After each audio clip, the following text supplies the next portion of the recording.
Este viernes la luz nos cuesta 5,76 euros el megavatio hora, aunque entre las 5 y las 6 de la madrugada ha sido gratis, y eso que ha subido más de €1 con respecto a ayer. Es gracias a las renovables, especialmente a la eólica y la hidráulica, como consecuencia del último temporal. Un escenario totalmente opuesto al que vivimos hace unos meses, con los precios disparados, sobre todo antes de que se pusieran en marcha determinadas medidas para amortiguarlos.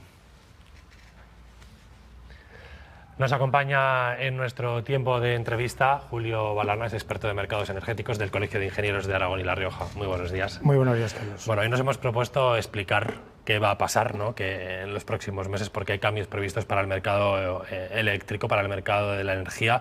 Es cierto que nos suele costar a veces, ¿no?, explicar a los periodistas y que los ciudadanos entiendan qué es lo que va a pasar y en definitiva cómo les va a afectar. Muy bien, vamos a intentar clarificar un poco algunos de estos temas, ¿no? Todos no, porque es muy complicado, como tú mismo has dicho. Vamos a ver, el sistema de fijación de precios actualmente del mercado eléctrico es lo que se denomina un sistema marginalista, en el que los diferentes productores de energía van ofertando la producción de energía hora a hora y a un precio determinado. Entonces se van sumando esas ofertas hasta que se casa con la demanda que va a haber en ese momento. Eso que el precio que se queda al final, digamos el precio final, es el que se le paga a todos los productores que hayan ofertado al precio que hayan ofertado. Por eso se denomina marginalista, porque los que ofertan, digamos, a un precio muy bajo tienen un margen superior a los que han ofertado los últimos, que apenas tienen margen. Este sistema de precios tiene sus ventajas y tiene sus inconvenientes. La gran ventaja es que hace que las tecnologías más baratas entren primero, ¿de acuerdo? Con lo cual se obtiene siempre un mejor precio, y tiene la desventaja de que hay una gran variabilidad de los precios. ¿Esto a qué se debe? Pues se debe a que, por ejemplo, en los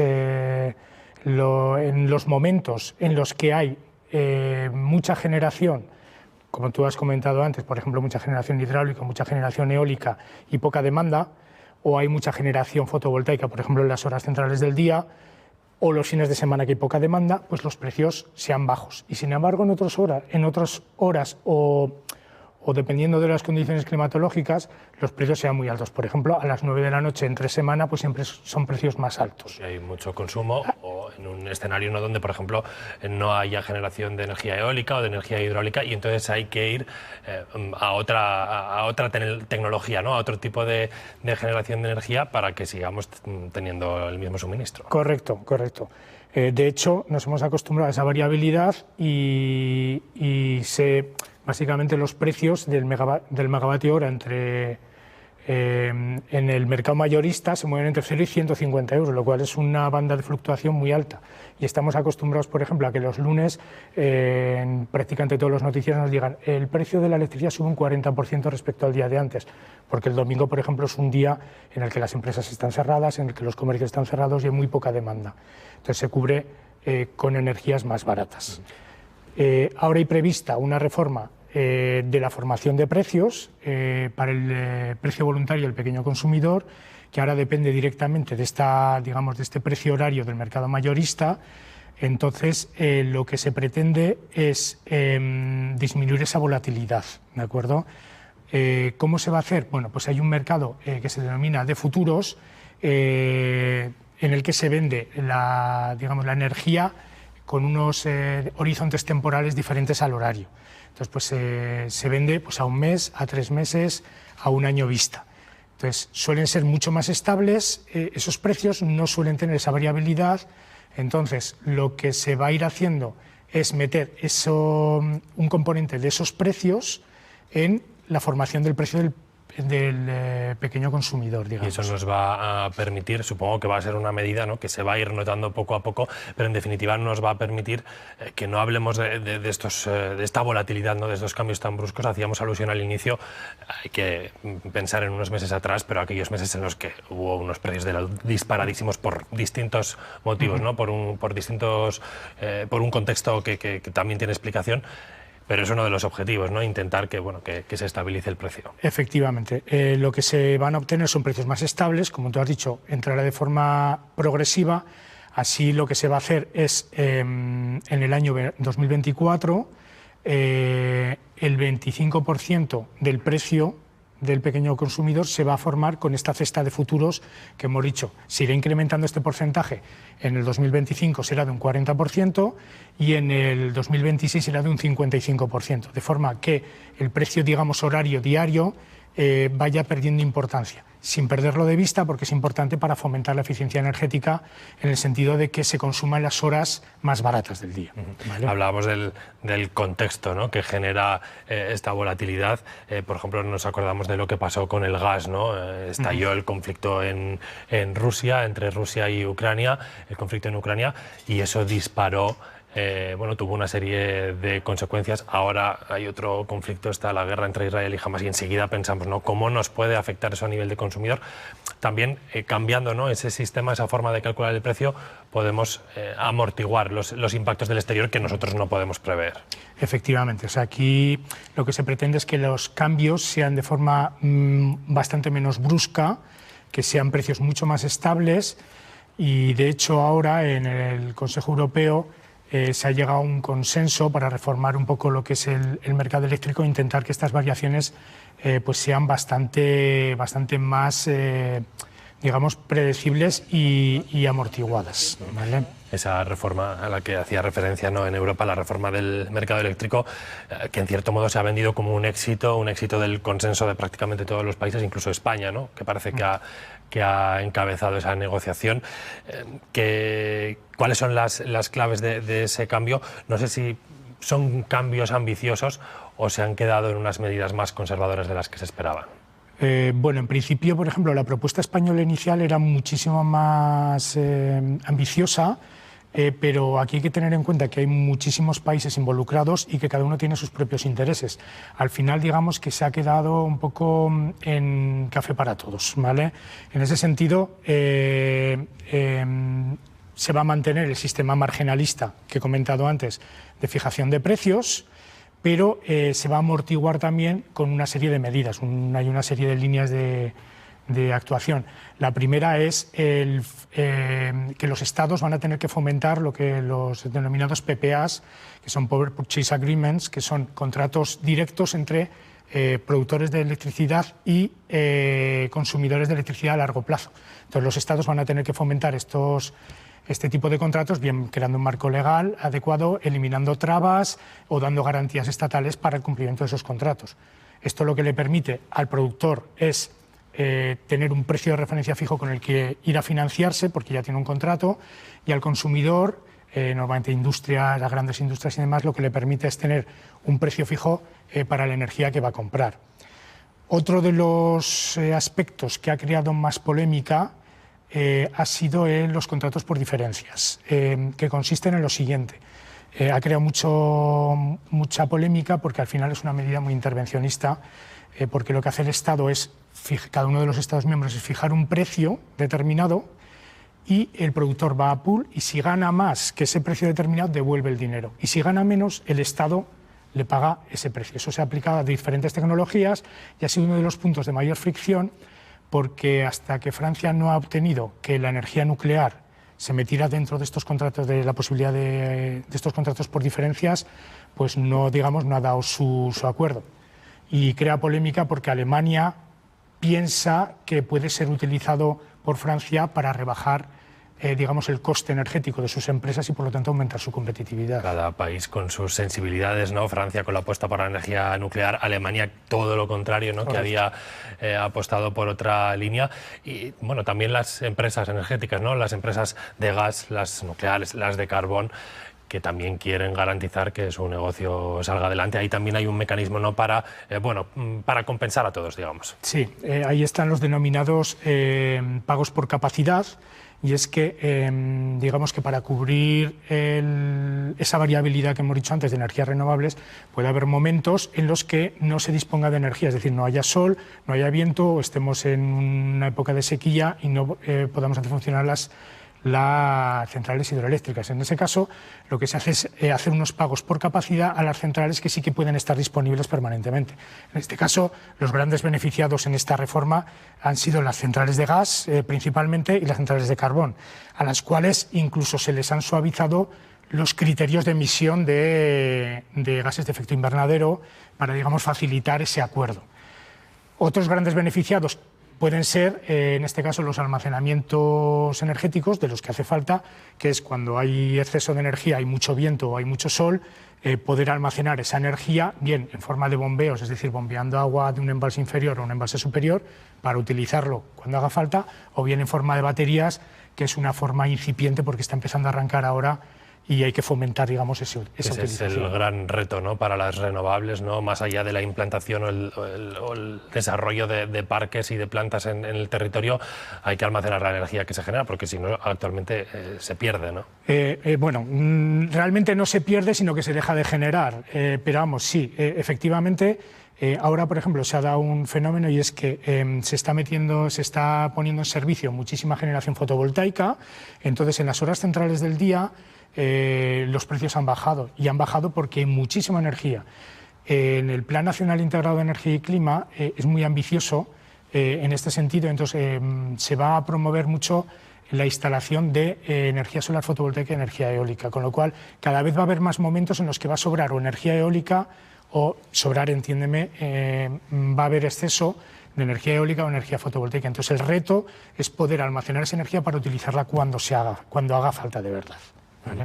Este reto con respecto a las renovables, ¿no?, con respecto a su desarrollo, que es cierto que en España llevamos ya unos años viendo, ¿no?, cómo hay implantación. Si juntamos esta variable con la de otros países, hablábamos de Francia, ¿no?, con su apuesta por la nuclear, Alemania la ha quitado, pero ahora entra el contexto de los conflictos internacionales. De hecho, veíamos cómo en el 2022 la quema de carbón se ha disparado. Vamos haciendo el equilibrio también con este encaje hacia el desarrollo sostenible, pero nos vamos encontrando con una serie de trabas por el camino. Efectivamente, aquí cada uno mira por sus intereses y entonces pues Francia, con un 70% de la generación producida por el parque nuclear, pues va a apostar y sigue apostando, de hecho, por la nuclear fuertemente. Ha anunciado Macron recientemente que van a abrir hasta 14 nuevas centrales nucleares. Alemania, por el contrario, había apostado por el sentido contrario, han cerrado las centrales nucleares que tenía, las 3 últimas centrales las han cerrado en este último año, y sin embargo, a raíz del conflicto en Ucrania, pues han tenido que, digamos, potenciar las centrales de carbón, que también querían haberlas cerrado, y han tenido que recurrir a las centrales de carbón porque las centrales de gas, al depender del gas ucraniano, o sea, del gas de Rusia, con el conflicto de Ucrania, pues ha visto muy disminuida la generación con gas. Julio, aprovechando que estás hoy con nosotros, vamos a hablar de otras consecuencias para los ciudadanos. Sabes que una de las medidas que se puso en marcha para paliar la subida del precio del gas fue la tarifa de último recurso para las comunidades de vecinos. Durante el invierno supone un desembolso importante pagar la calefacción. Esa medida acaba a final del año y por eso los propietarios buscan ya otras opciones. Rebeca Vidal. El 1 de enero de 2024 termina esa tarifa de último recurso para las comunidades de vecinos que tengan calefacción central. Y eso quiere decir que van a tener que pagar el precio del gas al mercado libre, algo que se va a incrementar. Así que toca tomar decisiones. Estamos ya con una responsable de la administradora de fincas, Marta García. Buenos días. Hola, buenos días. ¿Qué va a suponer para las comunidades de vecinos, para aquellas que estén adaptadas a la tarifa de último recurso?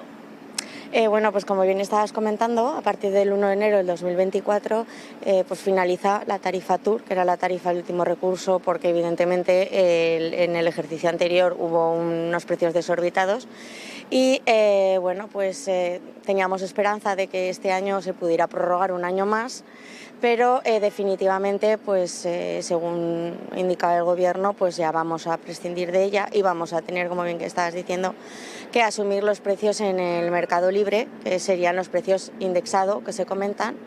Y bueno, pues en este mismo momento las reuniones que estamos teniendo con las comunidades de propietarios, los administradores de fincas, son principalmente acerca de qué tarifa eligen, ¿no? Pues si continúan en el mercado indexado o también existen ofertas por las compañías acerca de un precio fijo. Esas reuniones supongo que estáis tomando esas decisiones, comentando, explicando, pero claro, uno de los problemas es que el precio que se puede dar a día de hoy en 15 días puede variar. Exactamente. Ahora mismo, por ejemplo, nos están ofertando de fijo un 0,08 con impuestos, ¿vale? El kilovatio hora, es decir, este precio está bien, a primeros de octubre era 0,07 con impuestos, fijo, siempre está un poquito por encima del indexado, pero como estás comentando, el indexado hoy está un poquito más barato que la tarifa fija, pero al mes que viene o en unos días puede estar a 0,014. Entonces, bueno, pues con un contrato fijo, por ejemplo, pues puedes establecer un poquito más, las posibles subidas, que como bien dices, pues estamos en un momento de incertidumbre y lo que hoy estoy aconsejando pues puede ser que mañana haya cambiado, pero bueno, en un principio pues estas son las decisiones que se están tomando en el momento actual para previsión ya a partir de enero del 2024.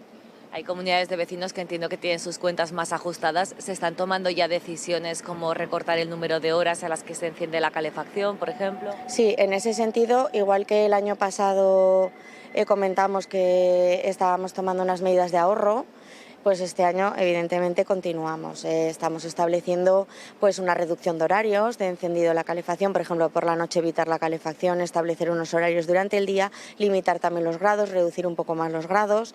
Bueno, continuamos a 16 y 20 grados más o menos. Y pues todo el tema de la eficiencia energética, todas las medidas que estábamos tomando de contadores individuales para la individualización de los consumos que pueden suponer un 30% de ahorro, o repartidores de costes, eficiencia de las calderas, en fin, todas estas obras, aprovechando por ejemplo las obras de las comunidades de propietarios, pues seguimos invirtiendo en aislamiento térmico, en fin, en todo lo que puede suponer eficiencia energética, que a futuro todas esas medidas van a ser obligatorias y están para quedarse, vamos. Gracias, Marta García. Bueno, pues como ven, son medidas que empiezan a tomar las comunidades de vecinos para intentar paliar esa posible subida en las facturas de las comunidades de vecinos.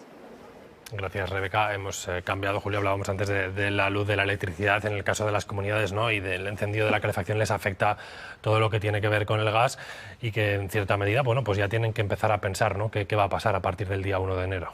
Sí, efectivamente, hasta ahora las comunidades que tenían un consumo superior a 50.000 kilovatios hora de gas al año, era el equivalente a una tarifa RL4, desde el año pasado estaban, digamos, acogidos a una tour de vecinos, ¿no?, entre comillas, en la que se subvencionaba parte de ese coste, es decir, era un parte subvencionado por el sistema gasístico.